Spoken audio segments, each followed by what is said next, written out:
ورحمة الله تعالى وبركاته. متابعينا الكرام، متابعي قناة عالم الأسعار، يا رب تكونوا بخير وبصحة جيدة. ما تنسوش تشتركوا في القناة وتفعلوا زر الجرس.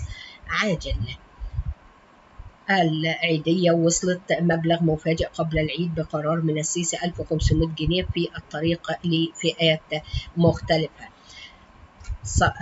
الفرحة جاية لأصحاب المعاشات. صرف معاشات يونيو 2025 رسميا في هذا الموعد وقيمة الزيادة الجديدة. بشرى سارة، العيدية وصلت مبلغ مفاجئ قبل العيد بقرار من السيسي 1500 جنيه في الطريق لفئات مختارة. اكتشف هل اسمك بينهم ومتى هتقبض. في خطوة مفاجئة أسعدت الآلاف قبيل عيد الأضحى المبارك، أعلنت وزارة العمل عن صرف منحة عيد الأضحى بقيمة 1500 جنيه بقرار مباشر من الرئيس عبد الفتاح السيسي ضمن الحزمة الاجتماعية المخصصة لتحسين أوضاع الفئات الأكثر احتياجا، وعلى رأسها العمالة الغير منتظمة. وتأتي هذه العيدية في إطار جهود الدولة لدعم المواطنين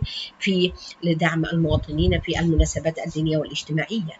موعد صرف منحة عيد الأضحى 2025 بحسب مصادر مسؤولة بوزارة العمل سيتم صرف منحة عيد الأضحى 2025 خلال الأسبوع الأول من يونيو المقبل، أي قبل عيد الأضحى بأيام قليلة، لضمان تمكن المستفيدين من تلبية احتياجات العيد. وأكد المصدر أن عملية الصرف ستتم بنفس الطريقة المتبعة في المنح السابقة، إما من خلال فروع البريد أو المحافظ الإلكترونية المسجلة مسبقا. ونتابع جاية لأصحاب المعاشات. صرف معاشات يونيو 2025 رسميا في هذا الموعد وقيمة الزيادة الجديدة بعد توجيهات السيسي. استعلم الآن بالرقم القومي.